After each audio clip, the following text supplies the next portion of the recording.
অমর একুশে বইমেলার চতুর্থ দিন আজ ৩টা নাগাদ খুলে দেওয়া হয়েছে গেট। মেলায় আসতে শুরু করেছেন পাঠক এবং দর্শনার্থীরা। সবশেষ অবস্থা জানতে সরাসরি যুক্ত হচ্ছেন তানজিলা খান মিম।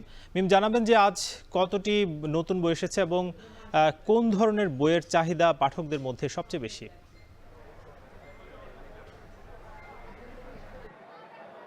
সাকিব, আজ মেলায় নতুন বই এসেছে চতুর্থ দিনে 47টি এবং এই নিয়ে মোট বইয়ের সংখ্যা হলো 92টি। কোন ধরনের পাঠকের বইয়ের প্রতি আগ্রহ বেশি সেটা বলা বেশ মুশকিল, কারণ এক এক বয়সের পাঠক এক এক রকম এবং তাদের পছন্দের তালিকাটাও আসলে এক এক রকম। যেই স্টলে যে ধরনের বই সবচেয়ে বেশি রয়েছে সেই স্টলে কিন্তু সেই ধরনের বই বেশি বিক্রি হয়।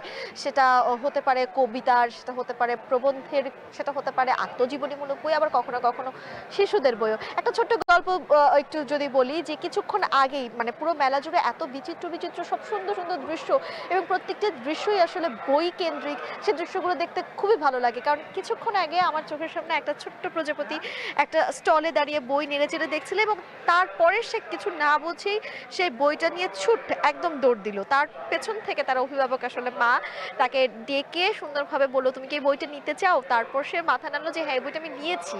মানে সে আসলে যে বইটা কিনে নিতে হবে সেটুকু সে বুঝলো না, কিন্তু এই বইটা তার নিতেই হবে বলে সে স্টল থেকে নিয়ে একদম তার মধ্যে করে দৌড় দিয়েছে।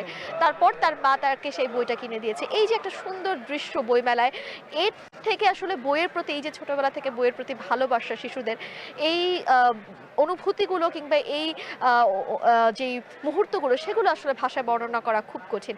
এর বাইরে গিয়ে একটি স্টলে দেখা যাচ্ছিল, তারা যখনই একটি বই বিক্রি হচ্ছে সব বিক্রয় কর্মীরা মিলে এবং সেই স্টলের যে প্রকাশক রয়েছেন এবং একজন লেখকও আছেন সেখানে, তিনি অটোগ্রাফ সহ বই বিক্রি হচ্ছেন এবং বইটি বিক্রি হওয়ার পরপরই সবাই মিলে হাততালি দিচ্ছেন।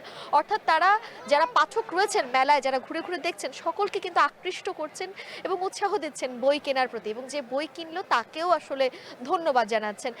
এরকম ছোট ছোট দৃশ্য জুড়েই কিন্তু এই যে বইমেলা, সেই বইমেলা প্রতিদিন এগিয়ে চলছে এবং মাসব্যাপী বইমেলা হবে, যেটি আসলে পৃথিবীর কোথাও আসলে এত লম্বা সময় ধরে বইমেলা কিন্তু আয়োজন করা হয় না। এখন শুধুমাত্র এই অমর একুশে বইমেলা বাংলাদেশে যে হয় তা না, এই অমর একুশে বইমেলা থেকে অনুপ্রাণিত হয়ে বাঙালিরা যারা দেশের বাইরেও থাকেন, যুক্তরাষ্ট্রের বিভিন্ন সময় কিন্তু আমরা দেখি খণ্ড বিখণ্ড করে তারা সেই বাঙালি পাড়ায় কিন্তু একটা বইমেলার আয়োজন করে থাকে। হতে পারে সেটা কম সময়ের জন্য, কিন্তু বইয়ের প্রতি ভালোবাসা এবং একই সঙ্গে এই যে অমর একুশে বইমেলা, সেই বইমেলা থেকে কিন্তু অনুপ্রাণিত হয়ে বাঙালিরা এই আয়োজনগুলো করে থাকেন। যে বাঙালিরা এই অমর একুশে বইমেলাতে আসতে পারেন না, তারা বা তাদেরও যেন মনটা আসলে এই ফেব্রুয়ারি মাসে এই বাংলা একাডেমি এবং বর্ধিত সোহরাওয়ার্দী উদ্যান প্রাঙ্গণেই থেকে যায়। সাকিব, এই ছিল আমার কাছে এখন পর্যন্ত বইমেলার চতুর্থ দিনে সর্বশেষ।